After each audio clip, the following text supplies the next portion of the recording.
Hi hello viewers, இன்னைக்கு நம்ம ரொம்பவே ஃபீல் குட்டான ஒரு செம்மையான அனிமேஷன் படத்தை தான் பார்க்க போறோம். இந்த படத்தை நான் ஆல்ரெடி பார்த்துட்டேன் அப்படின்னு உங்கள நிறைய பேர் நினைக்கலாம். பட் இந்த படத்தை எத்தனை தடவை பார்த்தாலும் அந்த அளவுக்கு ஒரு ஒர்த்தான படம் தான் டோய். சரி, இந்த படத்தோட ஒன்லைனர் சொல்றேன், அதுக்கப்புறம் இதை பார்க்கலாமா வேணாமன்னு நீங்களே சொல்லுங்க. நம்ம படத்தோட ஹீரோயின் கிலோமீட்டர் அளவுக்கு முடிய வளர்த்து வச்சிருக்கு. இந்த முடியில ஏதோ மந்திர சக்தி இருக்குன்னு தெரிஞ்சுக்கிட்ட சூனியக்காரி சின்ன வயசுல நம்ம ஹீரோயின் குட்டி இளவரசியை கடத்திட்டு காட்டுக்குள்ள இருக்கிற ஒரு டவர்ல வெளி உலகமே தெரியாம வளர்க்குறா. அப்படி என்னதான் அந்த முடியில இருக்கு? இந்த சூனியக்காரி இந்த இளவரசியை எதுக்கு கடத்தி வச்சிருக்கா? நம்ம ஹீரோயின் இளவரசியும் அந்த சூனியக்காரி கிட்ட இருந்து தப்பிச்சு தான் யாருன்னு கண்டுபிடிக்க போகும்போது நம்ம இளவரசிக்கு கிடைச்ச அட்வென்ச்சர், காதல், பாசம்னு கடைசியில தான் யாருன்னு கண்டுபிடிச்சாங்களா அப்படிங்கறத ரொம்ப அழகா சொன்ன படம் தான் தங்கில். சரி, இந்த படத்தோட இன்ட்ரோ சீன்ல ரொம்ப வருஷத்துக்கு முன்னாடி சூரியன்ல இருந்து ஒரு துளி நீர் மட்டும் பூமியில விழுந்து அது மூலமா ஒரு தங்கப்பூ பூக்குது. இந்த பூ எந்த ஒரு காயத்தையும் நோயையும் குணப்படுத்தக்கூடிய சக்தி கொண்டது. அதை ஒரு சூனியக்காரி எடுக்கிற மாதிரி காட்டி அப்படியே பல நூறு வருஷத்துக்கு அப்புறம் இப்போ பிரசன்ட்ல ஒரு நாட்டோட ராணி ஒரு குழந்தைய பெத்துக்க போற மாதிரி காட்டி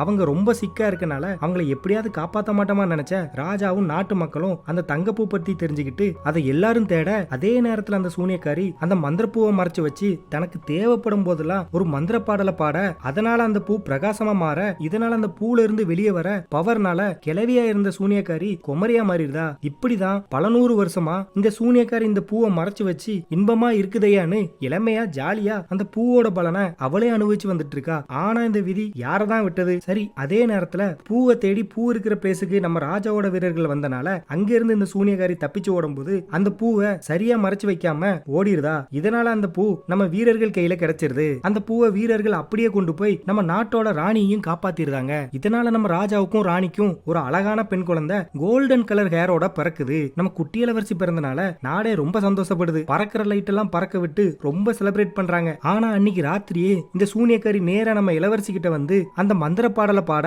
அப்போ இளவரசியோட முடி பிரகாசமா மாறுது. இது மூலமா நல்லாவே தெரியுது அந்த பூவுக்கான பவர் நம்ம இளவரசியோட அழகான கூந்தல்ல இருக்குன்னு. சரி, இந்த முடியை வெட்டிட்டு கிளம்பிடலாம்னு சூனியக்காரி இந்த இளவரசியோட தலைமுடியை வெட்டுனா கட் பண்ண முடியல, பவர் இல்ல.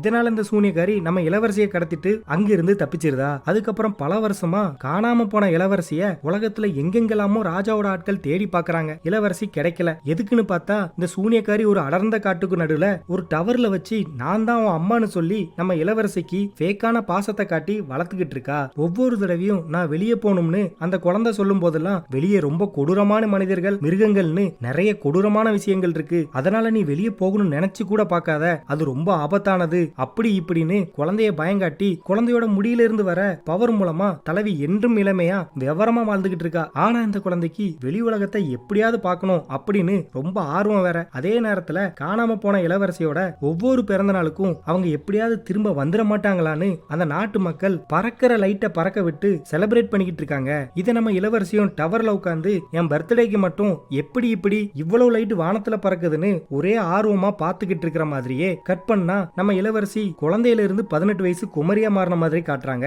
நம்ம இளவரசியோட பெயரு ரொபான்சல். அவங்களுடைய உலகமே அந்த டவர் தான். அவங்களோட ஒரே ஃப்ரெண்டு இந்த இருக்குல்ல இந்த ஓனாம் பையதான். ஓ சாரி, பச்சோந்தில. இவன் பெயர் பாஸ்கல். உடனே நம்ம இளவரசி, சரி பாஸ்கல், இன்னைக்கு நம்ம என்ன பண்ணலாம்னு கேட்க, அதுக்கு இந்த பாஸ்கலும் வெளியே போகலாம்னு காட்ட, உனக்கு தான் நல்லாவே தெரியுமே நாம வெளியே போக முடியாதுன்னு, இங்க என்னதான் இல்லைன்னு சொல்லு, வா ஃபர்ஸ்ட் நம்ம வேலையை ஆரம்பிக்கலாம்னு சொல்லி வேகமா ஓட, அப்போதான் அவளோட முடிய காட்டுறாங்க. அது ஓட ஓட கிலோமீட்டர் கணக்குல வந்துகிட்டே இருக்கு. அப்படியே இந்த படத்தோட டைட்டில் டங்கிள்டு அப்படின்னு போடுறாங்க. நம்ம ரொபான்சல் முடியல மேஜிக்கல் பவர் இருக்கனால சின்ன வயசுல இருந்தே இந்த சூனியக்காரி வெட்டாம பயங்கரமா வளர்த்து விட்டுருப்பா போல. அதனாலதான் அது கிலோமீட்டர் கணக்குல வளர்ந்து போய் கிடக்கு. சரி, இந்த இடத்துல ஒரு சாங்க போட்டு அவங்க பெயிண்ட் பண்றது, தங்கிட்ட இருக்கிற 3 புக்கை திரும்பி திரும்பி படிக்குது. ஸ்டார்டிங்ல சாங்க ஹாப்பியா ஆரம்பிச்சாலும் எண்டிங்ல அவங்க தனிமையை நினைச்சு ஃபீல் பண்ற மாதிரியும் பண்ணுனதே திரும்பி திரும்பி தான் பண்றத நினைச்சு புலம்புற மாதிரி காட்டி, அதுலயே நம்ம ரொபான்சல் தன்னுடைய முடிய நல்லா சீவி தார்பாய் மாதிரி காய போற மாதிரி எல்லாம் போடுவா பாருங்க. அப்படியே இந்த சாங்கையும் முடிக்கிறாங்க. நம்ம ஹீரோயினோட ஆசை வெளியே போய் உலகத்தை பார்க்கணும். அதுலயும் தன்னுடைய பிறந்த நாள் அன்னைக்கு யார் அந்த லைட்டை பறக்க விடுறாங்க, அதுவும் எங்க பறக்க விடுறாங்க அப்படிங்கறத பார்க்கணும்னு ரொம்ப ஆசைப்படுறாங்க. அந்த பக்கம் பிளின் ரைடர்னு ஒரு திருடனை காட்டுறாங்க. இவன் யாரு இல்ல, இவர் தான் இந்த படத்தோட ஹீரோ. நம்ம ஹீரோவோட ஸ்பெஷலே தலைவன் எந்த ஏரியாவா இருந்தாலும் உள்ள புகுந்து ஆட்டைய போடுறல நம்ம தலைவன் கில்லி மாதிரி. இப்போ கூட ஹீரோயினோட அப்பாவோட அரண்மனைக்கு எதையோ ஆட்டைய போட தான் வந்திருக்காரு. நம்ம தலைவனும் அரண்மனை மேல நின்னு என்னோட வாழ்நாள் லட்சியமே இதே மாதிரி ஒரு அரண்மனைக்கு ராஜாவாகி இந்த ராஜ்யமே எனக்கு சொந்தமாகணும்னு சொல்லிக்கிட்டு இருக்க, அப்போ கூட வந்த 2 தடி பசங்க, டே ஓவர கனவு காங்காத, வா வேலையை பார்க்கலாம்னு சொல்ல சரின்னு சொல்லி கைத்த போட்டு ஒரு நாள் இல்லனா ஒரு நாள் இளவரசி திரும்ப வருவா, இது அவளுக்கு கொடுக்கணும் எடுக்கணும்னு நினைச்சு வச்சிருந்த வைர கிரீடத்தை நம்ம ஹீரோ அலைக்கா ஆட்டைய போட்டு அங்கிருந்து தப்பிச்சிருந்தாரு. இந்த பக்கம் நம்ம இளவரசி நாளையோட எனக்கு 18 வயசு ஆக போகுது, நான் பெரிய பொண்ணு ஆயிட்டேன், சோ தைரியமா அம்மா கிட்ட போய் அந்த லைட்டை பார்க்க ஆசைப்படுறேன் அப்படின்னு சொல்லி கேட்க போறேன்னு தனக்குள்ளே பேசிட்டு நம்ம இளவரசியும் ரொம்ப ப்ரிப்பேர்டா இருக்கும்போது டவருக்கு கீழே இருந்து ரெபான்செல்வம் முடிய போடு அப்படின்னு ஒரு சவுண்ட் கேட்க நம்ம இளவரசியும் முடிய கீழே போட அது மூலமா அந்த சூனியக்காரி டவர் மேல ஏறி வரா. இந்த சூனியக்காரி டவருக்கு கீழே உள்ள பாதைய இளவரசி தப்பிச்சிட கூடாதுன்னு அடைச்சு வச்சிருப்பா போல. சரி, நம்ம ஹீரோயினும் முடிய கீழே போட்டு கிணத்துல தண்ணிய வர்ற மாதிரி கரகரன்னு சூனியக்காரிய டவர் மேல இழுத்து போட இந்த சூனியக்காரியும் 2 நாளா வெளியே சுத்திட்டு வந்திருப்பா போல. அதனால ஃபேஸ் ஃபுல்லா ஒரு மாதிரி ஆகி வெள்ள முடியலாம் அதிகமா வந்து வயசான மாதிரி மாறி இருக்கு. அவளும் வந்த உடனே நம்ம ஹீரோயினை பேச விடாம நான் ரொம்ப டயர்டா இருக்கேன், எனக்காக ஒரு பாட்டு பாடுன்னு கேட்க நம்ம ஹீரோயினும் ஓகேன்னு சொல்லி சூனியக்காரியை உட்கார வச்சு தன்னுடைய முடிய அவங்க கையில கொடுத்து ஒரு சாங்க பாட இந்த சூனியக்காரி நம்ம ஹீரோயின் பாட பாட அவளுடைய முடிய வாரணனால முடி பிரகாசமாகி வழக்கம் போல ஹீலாகி வெள்ள முடியலாம் மறைஞ்சு இளமையா மாறிடுதா. உடனே நம்ம ஹீரோயினும் தயங்கி தயங்கி தன்னுடைய அம்மாவா நினைக்கிற சூனியக்காரி கிட்ட நாளைக்கு எனக்கு பர்த்டே, சோ அந்த பறக்கிற லைட்லாம் எங்கிருந்து வருதுன்னு போய் பார்க்கணும் அப்படின்னு சொல்லி கேட்க அது என்னது பறக்கிற லைட் இந்த சூனியக்காரி கேட்க உடனே நம்ம ஹீரோயின் வருஷம் வருஷம் தான் பார்த்ததை வரைஞ்சு வச்சிருப்பால அதை காட்டுறா. இதை பார்த்த சூனியக்காரி இது ஸ்டார்னு சொல்லி சமாளிக்க பாக்குது. அதுக்கு நம்ம ஹீரோயின் எனக்கு ஸ்டார்னா என்னன்னு தெரியும்னு சொல்லி அதுக்கான டிராயனை காட்டி என்னுடைய ஒவ்வொரு பர்த்டேக்கும் இந்த லைட்லாம் வானத்துல பறக்குது, இது என்னவோ எனக்காகவே பறக்கிற மாதிரி எனக்கு ஃபீல் ஆகுது, இது யாரு பறக்க விடுறான்னு எனக்கு தெரியணும், சோ நீங்க தான் என்னைய கூப்பிட்டு போகணும்னு சொல்ல இதை கேட்ட சூனியக்காரி கொஞ்சம் கடுப்பாகி ஓஹோ உனக்கு வெளியே போகணுமா அப்படின்னு சொல்லி எல்லா டோரையும் சாத்தி அந்த இடத்தை இருட்டாக்கி நம்ம ஹீரோயினை பயமுறுத்துற மாதிரி ஒரு சாங்க பாடி வெளியே போனா உன்னை கொன்னுருவாங்க, சரக்குக்கு சைடிஸ்ட் ஆக்கிடுவாங்க அப்படி இப்படின்னு சொல்லி நீ சின்ன பொண்ணு தான், நீ நினைக்கிற மாதிரி நீ பலசாலிலாம் இல்ல, வெளியே போனா உன் முடிய கட் பண்ணிடுவாங்கன்னு சொல்லி சாங்லயே நம்ம ஹீரோயினை பயமுறுத்தி கதற விடுறா. நம்ம ஹீரோயினும் போற மாதிரி முடிய சுருட்டி அதுக்குள்ள பாம்பு மாதிரி உட்கார்ந்து பயந்துகிட்டு இருக்க அப்படியே இந்த சூனியக்காரியும் நான் உன் மேல உயிரே வச்சிருக்கேன் அப்படி இப்படின்னு சொல்லி நம்ம ஹீரோயின் கிட்ட சொல்ல நம்ம ஹீரோயினும் என்னதான் பேச வந்தோம் அப்படிங்கறதே மறக்க வச்சிடா. அந்த பக்கம் நம்ம ஹீரோவையும் 2 குண்டு பசங்களையும் ராஜாவோட வீரர்கள் துரத்த அப்போ கரெக்டா ஒரு பெரிய சுவரை தாண்ட வேண்டியது வந்துருது. உடனே நம்ம ஹீரோ என்ன மேல தூக்கி விடுங்கடா, நான் மேல போய் உங்களுக்கு ஹெல்ப் பண்றேன்னு சொல்ல இந்த 2 குண்டர்களும் நம்ம ஹீரோவை பற்றி நல்லாவே தெரிஞ்சனால அவன் கிட்ட இருக்கிற கிரீடத்தை தன் கையில வாங்கிக்கிட்டு ஹீரோவை தூக்கி விட்டா நம்ம ஹீரோ குண்டு பசங்க கிட்ட இருந்த கிரீடத்தை அவனுங்களுக்கே தெரியாம ஆட்டைய போட்டு பாய் பாய் சொல்லிட்டு அங்கிருந்து தப்பிச்சிருந்தான். இதனால குண்டு பசங்க 2 பேரும் ராஜாவோட வீரர்கள் கிட்ட சுவர் ஏறி தப்பிக்க முடியாதனால மாட்டிக்கிறாங்க. நம்ம ஹீரோவை துரத்தி வர வீரர்கள் கிட்ட ஒரு முரட்டு குதிரை இருக்கு, இது ஒரு சரியான அரச விசுவாசி போல, எப்படியாவது இந்த ஹீரோவை பிடிச்சே ஆவேன்னு கங்கணம் கட்டிக்கிட்டு ஹீரோவை தேடிக்கிட்டு இருக்கு. இதோட நேம் மேக்சிமஸ். நம்ம ஹீரோவும் வீரர்கள் கிட்ட இருந்து தப்பிக்கணும்னு சும்மா நின்ன மேக்சிமஸ் மேல ஏறி போன்னு கத்த அது வெயிட் பண்ணதே ஹீரோக்கு தானே, வாடா பம்பரகட்ட மண்டையான்னு நமக்கு ஹீரோ கையில இருக்கிற கிரீடத்தை புடுங்க பார்க்க இதனால கிரீடம் வச்சிருந்த பேக்கு ஏர்ல பறந்து ஒரு மரத்து கிளையில மாட்ட இந்த 2 பேரும் மாத்தி மாத்தி அந்த பேக் எடுக்க ட்ரை பண்ண அப்போ இந்த மரக்கிளை உடஞ்சி மலையில இருந்து ஹீரோவும் மேக்சிமஸும் கீழே விழுந்துருந்தாங்க. ஆனா ஒரு வழியா கிரீடம் நம்ம ஹீரோ கிட்ட சிக்கிருது. இதனால கீழே விழுந்த மேக்சிமஸ் கிட்ட இருந்து நம்ம ஹீரோ தப்பிச்சு நம்ம ஹீரோயின் இருக்கிற டவரை பார்த்து அது மேல ஏறி ஒரு வழியா குதிரை கிட்ட இருந்து தப்பிச்சிட்டோம்னு சொன்னா பின்னாடி இருந்து டமால்னு தோசைக்கல்ல வச்சு நம்ம ஹீரோயின் நம்ம ஹீரோவை அடிச்சு மட்டையாக்கிருதா. உடனே நம்ம ஹீரோயின் ஒருவேளை நம்ம ஹீரோ பூதமா இருப்பானு நினைச்சு அவனுடைய பல்ல செக் பண்ணி பாக்குறாங்க.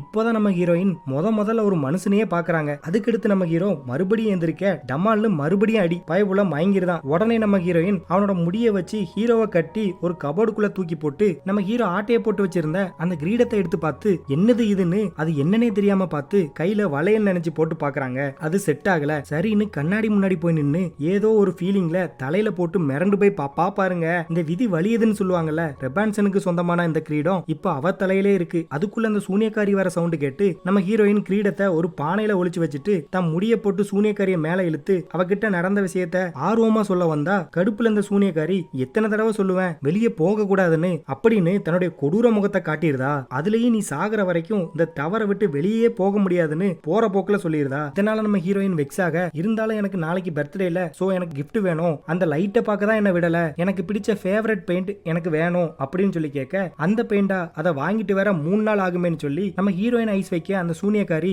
ஓகேன்னு சொல்லி அங்கிருந்து கிளம்ப உடனே நம்ம ஹீரோயின் சேர்ல கட்டி போட்ட நம்ம ஹீரோவை தான் முடியால டமால்னு இழுக்க நம்ம ஹீரோவும் கண்ணை முழிச்சு பார்த்து என்ன இளவுடா இது இவ்வளவு நீளமான முடியா இருக்கு அப்படின்னு முடிய மூஞ்சாலே ஃபாலோ பண்ணுனா அங்க நம்ம ஹீரோயின் கையில தோசைக்கல்ல வச்சுட்டு யாருடா நீ, இந்த இடம் உனக்கு எப்படி தெரியும்னு நம்ம ஹீரோவை அடிக்க வர நம்ம ஹீரோவும் ஹீரோயினை பார்த்த உடனே தனக்குள்ள இருந்த ரோமியோ வெளியே கொண்டு வந்து ரொமான்டிக்கா ஒரு லுக் விட்டா நம்ம ஹீரோயினுக்கு தான் அதுதான் எதுவுமே தெரியாதுல. சோ டே வெண்ண எதுக்குடா மூஞ்ச கொடூரமா வச்சிருக்க, ஒழுங்கா வைக்கிறியா இல்ல மூஞ்சி மூஞ்சிலே அடிக்கவான்னு சொல்லி மிரட்டி விட, சரி நீ இங்க எப்படி வந்தன்னு கேட்க, அதுவா நாங்க அரண்மனையில இருந்து ஒரு பொருளை திருடிட்டு வந்தோம்னு புலம்பிக்கிட்டே, நான் கொண்டு வந்த அந்த கிரீடத்தை எங்கன்னு கேட்க, அதுவா அதெல்லாம் உன்னால கண்டுபிடிக்க முடியாதுன்னு சொன்னா நம்ம ஹீரோ ரொம்ப கேஷுவலா அங்கெங்கன்னு சுத்தி பார்த்துட்டு, அந்த பானைக்குள்ள தானே வச்சிருக்க அப்படின்னு புசுக்குன்னு கேட்டுதான். அவ்வளவுதான், டம்மால்னு ஒரு அடி. அடுத்து நம்ம ஹீரோ கண்ணு முழிக்கும் போது, இப்போ உன்னால அந்த கிரீடத்தை கண்டுபிடிக்க முடியாதே, அது உனக்கு வேணும்னா நமக்குள்ள ஒரு டீல்னு சொல்லி அந்த பறக்கிற லைட் வரைஞ்சு வச்சிருப்பால அதை காட்டி, இதை நீ என்ன பார்க்க கூப்பிட்டு போனோம், அப்படி கூப்பிட்டு போயிட்டு ரிட்டர்ன் வந்து விட்டனா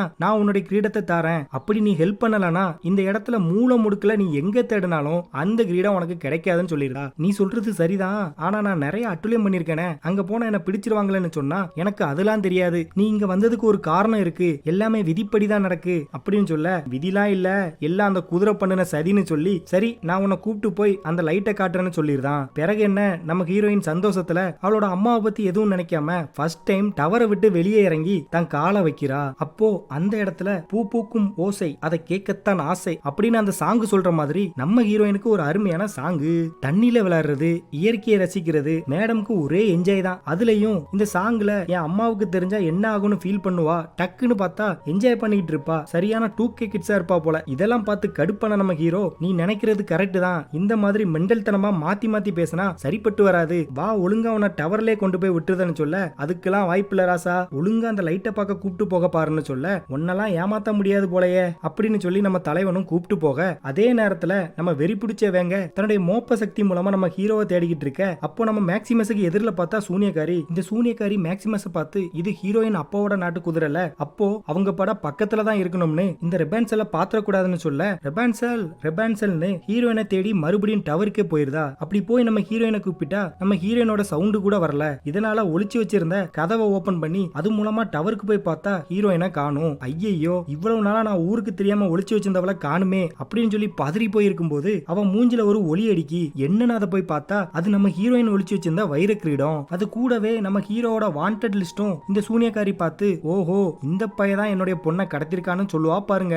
இந்த பக்கம் நம்ம ஹீரோயினை ஒரு ரெஸ்டாரண்ட் கூப்பிட்டு போய் அதோட கதவை திறந்தா உள்ள அண்டடக்கருக்கு அக்கா பசங்க மாதிரி நிறைய குண்டர்கள் ரொம்ப ரக்கட்டா இருக்காங்க. இதை பார்த்த நம்ம ஹீரோயின் ரொம்பவே பயப்படுறா. அதனால தோசைக்கல்ல கையிலே சேஃப்டிக்கு வச்சுக்கிட்டு இருக்கா. அப்போ ஒருத்தன், இவன் தாண்டா அந்த வாண்டட் லிஸ்ட் திருட, இவனை தான் இந்த அரசாங்கமே தேடிக்கிட்டு இருக்கு, இவனை பிடிச்சு கொடுத்தா நிறைய காசு கிடைக்கும், தூக்குங்கடான்னு சொல்ல, அவ்வளவுதான் நம்ம ஹீரோவை 4 பக்கமும் சேர்ந்து பிடிச்சிருந்தாங்க. நம்ம ஹீரோயினும் தோசைக்கல்ல வச்சு ஹீரோவை காப்பாத்த பாக்குறா, முடியல. உடனே அவ தன்னுடைய முடிய வச்சு ஒரு கட்டையை உடைச்சு ஒரு குண்டை மேல ஒரு போடு போட்டு அவனை அடிச்சு, உங்களுக்கு எல்லாம் மனசாட்சியே இல்லையா, நீங்க எல்லாம் கனவே காங்கிறது இல்லையா அப்படின்னு பொசுக்குன்னு கேட்க, கடுப்புல ஒரு குண்டை ஹீரோயின் முன்னாடி வந்து, நானும் கனவு காங்கிறவன் தான் அப்படின்னு சொல்ல, அப்போ கரெக்டா அந்த இடத்துல ஒரு சாங் வருது. இந்த ரக்கட் பாய்ஸ்குள்ள இருக்கிற இலக்கிய மனசு கனவெல்லாம் நம்ம ரக்கட் பாய்ஸ் சாங்லே பாட, உடனே நம்ம ஹீரோயினும் அவங்க கனவு என்ன அப்படிங்கறத பாட, இதனால நம்ம ஹீரோயினை எல்லாருக்கும் பிடிச்சு போயிருது. இதை இந்த சூனியக்காரி ஒரு ஜன்னல் வழியா ஒளிஞ்சு நின்னு பார்த்து, இவ என்ன இப்படி மக்களோட மக்களை மிங்கிள் ஆயிட்டா, நம்ம ஏதாவது பண்ணணுமே அப்படின்னு சொல்லி நினைக்க, அதே டைம்ல நம்ம ஹீரோயினும் பரவாயில்லையே,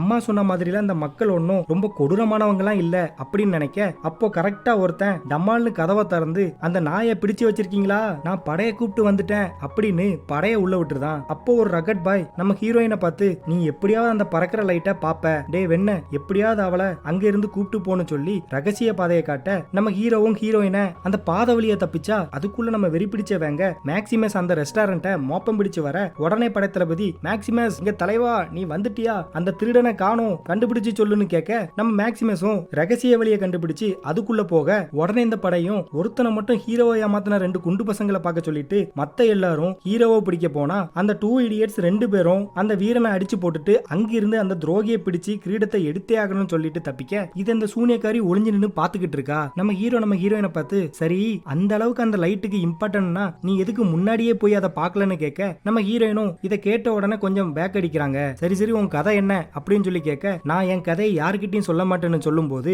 அந்த இடமே திடீர்னு அதிருது. என்னன்னு பார்த்தா படை வீரர்கள் வந்துட்டாங்க. இதனால நம்ம ஹீரோயினும் அங்கிருந்து தெரிச்சு சுரங்கத்தோட எண்டுக்கு வந்தா, அங்க வேலை முடிக்காம இடையில பாலம் கட்டாம இருக்கு. இந்த பக்கம் பார்த்தா படை வீரர்கள், அந்த பக்கம் பார்த்தா குண்டர்கள், இதுல வெறி கொண்டவங்க நம்ம மேக்சிமஸ் வேற. டேய் இதெல்லாம் யாருடா அப்படின்னு நம்ம இளவரசி கேட்க, எம்மா தாயே இவனுங்களுக்கெல்லாம் நான் பிடிக்காதவன், சோ கேள்வி கேட்காதன்னு சொல்லிட்டு நம்ம ஹீரோ என்ன பண்ணலாம்னு முழிக்கும் போது, நம்ம ஹீரோயின் மேல இருந்த கட்டைய அவளோட முடிய போட்டு குரங்கு மாதிரி கயிறை பிடிச்சு போற மாதிரி முடிய பிடிச்சு அங்க இருந்து தப்பிச்சிருதா. சோழி முடிஞ்சா ஹீரோன்னு பார்த்தா அவன் கையில நம்ம ஹீரோயினோட தோசைக்கல்லு. அடடா என்ன ஒரு அருமையான ஆயுதம் அப்படின்னு நம்ம ஹீரோ சொல்லி எல்லாரையும் அடிச்சு பொழந்துகிட்டு இருக்கான். அதுக்குள்ள நம்ம வெறிகுண்ட வேங்க மேக்சிமஸ் அங்க வந்து நம்ம ஹீரோ கூட வேற லெவல்ல சண்டை போட்டுட்டு இருக்கு. நம்ம மேக்சிமஸ் தோசைக்கல்லாம் தட்டி விட அப்போ கரெக்டா நம்ம ஹீரோயின் தம் முடிய போட்டு நம்ம ஹீரோவை பள்ளத்தை தாண்டி இந்த பக்கம் தூக்கி வர உடனே நம்ம வேங்க ரொம்ப புத்திசாலித்தனமா ஒரு கட்டைய வச்சு பாலம் மாதிரி போட்டு அது மேல நடந்து வருது. அப்போ திடீர்னு பக்கத்துல இருந்த டேம் உடைஞ்சி வெள்ளம் வந்துருது. அப்போ நம்ம ஹீரோவும் ஹீரோயினும் ஒரு குகைக்குள்ள மாட்டிருந்தாங்க.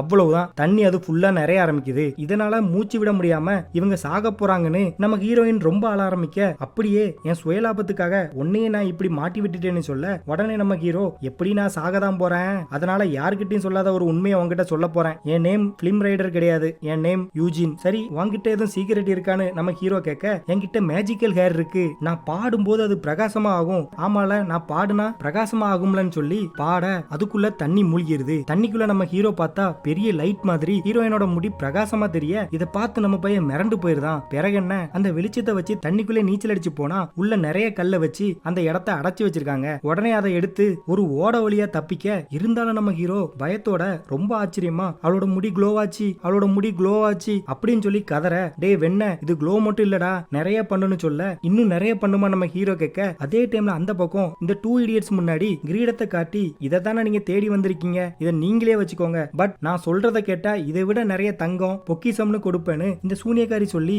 உங்களுக்கு இன்னொரு வாய்ப்பு கூட இருக்கு, உங்க துரோகிய நீங்க பழியும் வாங்கிக்கலாம்னு சொல்ல, இந்த 2 idiotsம் ஒரு மாதிரி சிரிப்பானோ பாருங்க.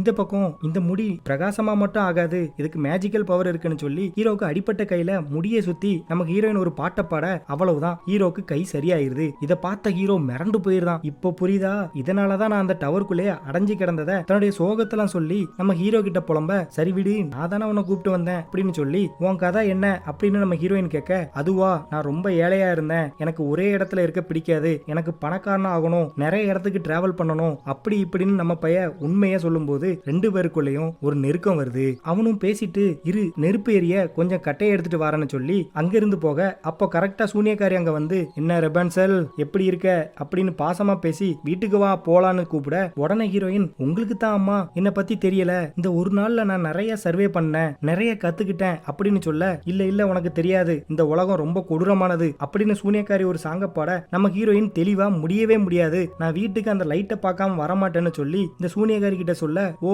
நீ அந்த திருடனை நம்பி போக போறியான்னு கேட்க, ஆமா அவன் திருடனா இருக்கலாம், பட் நல்லவன், அவனுக்கு என்ன பிடிச்சிருக்குன்னு சொல்ல, இந்த இடத்துல கிரீடம், இதை பார்த்தா அவனுக்கு டாட்டா காட்டிட்டு அவன் போயிட்டே இருப்பான்னு சொல்லி ஹீரோயின் மனசை கலைக்க பாக்குறா. ஆனா முடியல. சரி நீ போ, அடிப்பட்டு என் கிட்ட வந்தாதான் நீ திருந்துவ அப்படின்னு சொல்லிட்டு இந்த சூனியக்காரி போயிருதா. நம்ம ஹீரோயினும் அந்த கிரீடத்தை ஹீரோவுக்கு தெரியாம மறைக்கிறாங்க. அவளுக்கு கொஞ்சம் குழப்பமாவே இருக்கு. இருந்தாலும் நம்ம ஹீரோ கூட டிராவல் பண்ண ரெடி ஆகுறாங்க.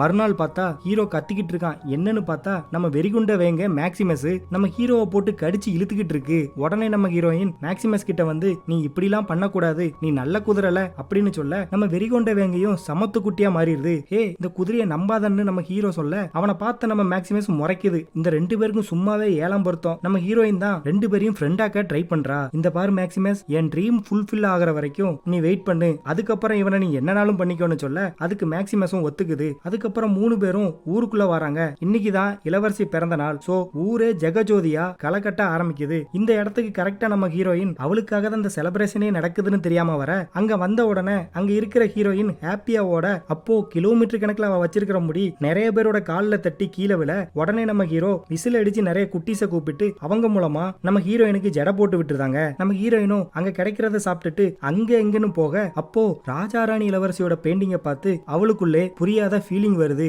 இருந்தாலும் ஆட்டம் பாட்டம் நம்ம ஹீரோயின் இருக்கும்போது நம்ம ஹீரோ அவளை ஒரு படகுல வச்சு ஊருக்கு அவுட்டருக்கு கூப்பிட்டு போறான். எங்க கூப்பிட்டு போற அப்படின்னு கேட்டா, வா சொல்றேன் அப்படின்னு சொல்லி ஒரு செம்ம வியூ பிளேஸுக்கு வந்து காட்ட, அந்த நேரத்துல கரெக்ட் அந்த ஃப்ளையிங் லைட் பறக்கும் பாருங்க. பா, ஹீரோயின் இதை பார்த்து சந்தோஷத்தோட உச்சிக்கே போயிருதா. அப்போ ஹீரோ கையில ஒரு லைட்டை நம்ம ஹீரோயின் கிட்ட கொடுக்க, நம்ம ஹீரோயினும் அந்த கிரீடத்தை எடுத்து, இதை நான் முன்னாடி உங்ககிட்ட கொடுத்துருப்பேன், ஆனா இதான் சரியான நேரம்னு சொல்லி அந்த கிரீடத்தை கொடுக்க, நம்ம ஹீரோக்கு அந்த கிரீடத்து மேல இப்பெல்லாம் எந்த ஒரு ஆசையும் இல்ல. சோ அதெல்லாம் எடுத்து தூர வச்சுட்டு இவங்க 2 பேருக்குள்ளேயும் கொஞ்சம் நெருக்கம் ஏற்படுற மாதிரி வரும்போது, தூரத்துல அந்த 2 idiot ஒரு லைட்டை வச்சு ஹீரோவுக்கு சிக்னல் மாதிரி கொடுக்க, உடனே நம்ம ஹீரோ, நமக்கு ஹீரோயின் தான் முக்கியம், இந்த கிரீடம் இல்ல, சோ இத அந்த 2 idiots கிட்ட கொடுத்துட்டு ஹீரோயின் கூட செட்டில் ஆயிரலாம் அப்படின்னு நினைச்சு நம்ம ஹீரோயின் கிட்ட ஒரே ஒரு நிமிஷம் அப்படின்னு சொல்லி கிரீடத்தை எடுத்துட்டு இந்த 2 idiots பார்க்க கிளம்ப, உடனே நம்ம ஹீரோயினுக்கு ஒரு மாதிரி ஃபீல் ஆகுது. அது என்னன்னா, ஒருவேளை அம்மா சொன்னது உண்மையா இருக்குமோன்னு பயந்தாலும் ஹீரோ மேல இருக்கிற நம்பிக்கையினால வெயிட் பண்ண இந்த பக்கம் நம்ம ஹீரோ கிரீடத்தை அந்த 2 idiots கிட்ட கொடுத்துட்டு இனிமே என்ன தேடிலாம் வராதீங்க அப்படின்னு சொல்லிட்டு கிளம்ப. ஆனா அவனுங்க இது இப்ப எங்களுக்கு தேவையே இல்ல, நீ தாண்டா தேவை, உன்னதாண்டா பழிவாங்க ரொம்ப நாளா காத்துக்கிட்டு இருந்தோம்னு சொல்ல அந்த பக்கம் ரொம்ப நேரம் ஹீரோயின் ஹீரோக்காக வெயிட் பண்ண. அப்போ அந்த 2 idiots அங்க வந்து ஒன்னாவா எங்க கிட்ட வித்துட்டு போயிட்டான்னு சொல்ல அதுக்கு வாய்ப்பே இல்ல, அவன் அப்படி பண்ண மாட்டான்னு ஹீரோயின் சொல்ல இங்க பாருன்னு ஹீரோவை காட்டினா நம்ம ஹீரோ ஒரு படகுல போற மாதிரி இருக்கு. இது இந்த 2 idiots தான் செட் பண்ணிருப்பாங்க போல. இது எல்லாமே இந்த சூனியக்காரியோட பிளான் தான். சரி நீ வா, உன் முடிதான் எங்களுக்கு தேவைன்னு அந்த 2 idiots ஹீரோயினை மிரட்ட அவளும் அவங்க கிட்ட இருந்து தப்பிச்சு காட்டுக்குள்ள ஓட. அப்போ திடீர்னு ஒரு சவுண்ட் கேக்குது. யாருன்னு பார்த்தா சூனியக்காரி அந்த 2 idiots அடிச்சு போட்டுறதா. இது எல்லாமே சூனியக்காரியோட பிளான் தான். இது தெரியாம சூனியக்காரியை பார்த்த நம்ம ஹீரோயின் போன் அழுது அவளை ஹக் பண்ண எனக்கு ஆல்ரெடி தெரியும் சொல்லும் அவன் ஒரு ஃப்ராடுன்னு, இப்போ நான் மட்டும் உன்னை ஃபாலோ பண்ணலனா உன் நிலைமைன்னு சொல்ல அவ்வளவுதான். ஹீரோயின் ரொம்ப அழுறா. அதே நேரத்துல நம்ம ஹீரோவோட அந்த படகுல கிரீடத்தையும் கட்டி நேரா ராஜாவோட நாட்டுக்கே போற மாதிரி இந்த பசங்க செட் பண்ணிட்டாங்க. அங்க நம்ம ஹீரோவை பிடிச்சி சிறையில போட்டு நம்ம ஹீரோ தான் மோஸ்ட் வாண்டட் கிரிமினல்ல, சோ நாளைக்கே தூக்குன்னு சொல்லிருந்தாங்க. நம்ம ஹீரோவுக்கு ஒரே கவலை, ஹீரோயின் தன்னை தப்பா நினைச்சிருப்பாளே, நான் திருந்திட்டேன் அப்படின்னு அவளுக்கு நான் எப்படி புரிய வைப்பேன் அப்படின்னு சொல்லி யோசிக்க இந்த பக்கம் டவர்ல சூனியக்காரி ஹீரோயின் கிட்ட இனிமே இப்படிலாம் வெளியே போக கூடாது, உனக்கு இந்த அம்மா மட்டுமே போதும் அப்படி இப்படின்னு நம்ம ஹீரோயினை பிரெயின் வாஷ் பண்ணிட்டு சாப்பிட சொல்ல ஹீரோயினோட கையில அந்த ஊர்ல சுத்திக்கிட்டு இருக்கும்போது அந்த நாட்டோட கொடி கையில எடுத்திருப்பா போல. அதை ஓபன் பண்ணி பார்த்தா அந்த கொடியோட சிம்பிள் தெரியும். அதை பார்க்கும்போது தான் திடீர்னு மேல பார்த்தா நம்ம ஹீரோயின் வரைஞ்சு வச்சிருந்தது எல்லாம் அதே சிம்பிள் ஸ்டார் தான். இப்பதான் அவளுக்கு புரியவே செய்யுது அந்த காணாம போன பிரின்சஸ் போட்டோ அது இதுன்னு எல்லாமே நம்ம ஹீரோயினுக்கு ஒரே சிங்க் ஆகி தலையே சுத்தி கோவமா வெளியே வந்து நான் தானே அந்த காணாம போன இளவரசின்னு சூனியக்காரி கிட்ட கேட்க என்னமா லூசுத்தனமா பேசுறேன்னு இந்த சூனியக்காரி சொல்ல உண்மையே சொல்லு நான் தானே அப்படின்னு சொல்லி கோவமா இந்த சூனியக்காரி கிட்ட கேட்டு சரி ஃபர்ஸ்ட் நான் உன்னை அம்மானு கூப்பிடலாமா அப்படின்னு கேட்க அதே நேரத்துல நம்ம ஹீரோ ஜெயில இருந்து தப்பிக்க அப்போ இந்த 2 idiotsம் மாட்டிருப்பாங்க போல. அவங்க கிட்ட என்னடா என்னுடைய ரெபான்ஸ் எல்லாம் பண்ணி வச்சிருக்கீங்கன்னு கேட்க அவனுங்க இந்த சூனியக்காரிய பத்தி சொல்லிருந்தாங்க. அந்த பக்கம் நம்ம ஹீரோயினுக்கு எல்லாமே தெரிஞ்சு போச்சுன்னு சூனியக்காரி நம்ம ஹீரோயினை மிரட்ட அதுக்கு ஹீரோயின் உனக்கெல்லாம் நான் பயப்படவே மாட்டேன், நீ ஒண்ணு என்ன ப்ரொடெக்ட் பண்ணல யூஸ் பண்ணிக்கிட்டு இருக்கேன்னு சொல்லி கிளம்ப பார்க்க அவ்வளவுதான் சூனியக்காரி தன்னுடைய புத்திய காட்டிருதா. அந்த பக்கம் நம்ம ஹீரோவை காப்பாத்த இந்த ரெஸ்டாரண்ட் குண்டர்கள் வந்துருந்தாங்க. யாருடா இவங்களை ஹெல்ப்புக்கு அனுப்புனதுன்னு பார்த்தா நம்ம வெறிகொண்ட வேங்கை மேக்சிமஸ் தலைவன் அப்படியே நம்ம ஹீரோவை ஏத்திட்டு அந்த டவருக்கு கூப்பிட்டு போவாம் பாருங்க. நம்ம ஹீரோவும் டவர் கிட்ட போய் ஹீரோயினை கூப்பிட அப்போ நம்ம ஹீரோயினோட முடிமுட்டு விழுது. அதை பிடிச்சு மேல போய் பார்த்தா இந்த சூனியக்காரி ஹீரோயினை கட்டி போட்டு ஹீரோவை கத்தியால குத்திருதா. இதனால ஹீரோ ரத்த வெள்ளத்துல கிடக்க ஹீரோயின் ரொம்ப கெஞ்சி என்ன மன்னிச்சிரு, நான் இனிமே வெளியே போக மாட்டேன், நீ சொல்றதெல்லாம் செய்யறேன், அவனை காப்பாத்த மட்டும் என்ன விடுன்னு சொல்ல உடனே சூனியக்காரியும் சரி போனா போகுது பண்ணிட்டு போன்னு சொல்ல நம்ம ஹீரோயினும் ஹீரோ கிட்ட வந்து என்னாலதானே உனக்கு இப்படி நடந்தது அப்படின்னு சொல்லி ஃபீல் பண்ண உன்னாலலாம் இல்ல, என்னை காப்பாத்த நீ இவகிட்ட எனக்காக உன்னுடைய லைஃபை பணைய வைக்காத, இங்க இருந்து எப்படியாவது தப்பிக்க பாருன்னு சொல்ல பட் நம்ம ஹீரோயின் உன்னை நான் காப்பாத்துவேன்னு சொல்லி ஹீரோ காயத்துல முடிய போட்டு பாட ஆரம்பிக்க அப்போ நம்ம ஹீரோயின் முடிய கொத்தா பிடிச்சி மொத்தமா வெட்டி விட்டுருதான். ஃபர்ஸ்ட் சீன்லயே பார்த்தோம்ல கொஞ்சம் முடிய வெட்டினதுக்கே முடியோட பவர் போச்சு, இப்போ மொத்த முடிய வெட்டினால முடியோட பவர் மொத்தமா போயிருது. இதை பார்த்த அந்த சூனியக்காரிக்கு என்ன பண்றதுனே தெரியல. அதுக்குள்ள அவளுடைய ஸ்கின் வெடிச்சு உடம்பெல்லாம் உருகி பல வருஷமா இந்த பவரை வச்சு தானே இளமையா இருந்தா அது போனனால சூனியக்காரியும் அங்கிருந்து விழுந்து செத்து ஒண்ணு இல்லாம போயிருதா. ஏன்டா யூஜின் இப்படி பண்ணுன, நான் நீ இல்லாம என்ன பண்ணுவேன் அப்படின்னு சொல்லி நம்ம ஹீரோயினால அதுக்குள்ள நம்ம ஹீரோ இறந்து போயிருந்தாரு. நம்ம ஹீரோயினோட கண்ணீர் ஹீரோ மேல பட உடனே ஹீரோக்கு சரியாகிறது. நம்ம ஹீரோயினோட முடியல மட்டும் இல்ல அவளோட கண்ணீர்லயும் பவர் இருந்திருக்கு போல. சரி பிறகு என்ன நம்ம ஹீரோயினுக்கு ரொம்ப சந்தோஷம். அதுக்கப்புறம் இந்த ராஜாவோட காவலாளி ரொம்ப பிரமிப்போட ராஜா ராணிய பார்க்க வராரு. என்னன்னு ராஜாவும் ராணியும் வெளியே வந்து பார்த்தா நம்ம ஹீரோயின் இளவரசியை கூப்பிட்டு அங்க வந்து நிப்பாரு பாருங்க. அவளை பார்த்த உடனே ராஜா ராணிக்குமே நல்லாவே தெரியுது இவ தான் இளவரசின்னு. இதனால நம்ம ஹீரோயினை புடிச்சு கட்டி தழுவிக்கிறாங்க. சரி நம்ம வேலை முடிஞ்சிட்டு ஒரு வழியா ராஜா கிட்ட இளவரசியை சேர்த்தாச்சுன்னு நம்ம ஹீரோ கிளம்புனா ஒரு கை நம்ம ஹீரோவோட கையை பிடிச்சு இழுத்து அவங்க குடும்பத்தோட சேர்த்துக்குது. இந்த இளவரசி கிடைச்சனால அந்த நாடே ரொம்ப சந்தோஷத்துல கொண்டாட ஆரம்பிக்கிறாங்க. இந்த காட்டுக்கு வெளியே பார்த்த குண்டர்கள் கூட மக்கள் கூட மிங்கிலாகி ஜாலியா இருக்கிறாங்க. ஏன் நம்ம வெறிகொண்ட வேங்கிய கூட ரொம்ப ப்ரௌடா காட்டுறாங்க. நம்ம ஹீரோக்கும் ஹீரோயினுக்கும் கல்யாணம் நடக்குது. நம்ம ஹீரோவோட உயர்ந்த எண்ணமே வாழ்ந்தா ராஜாவா தான் வாழணும். அதுவே நடந்துட்டு டடா.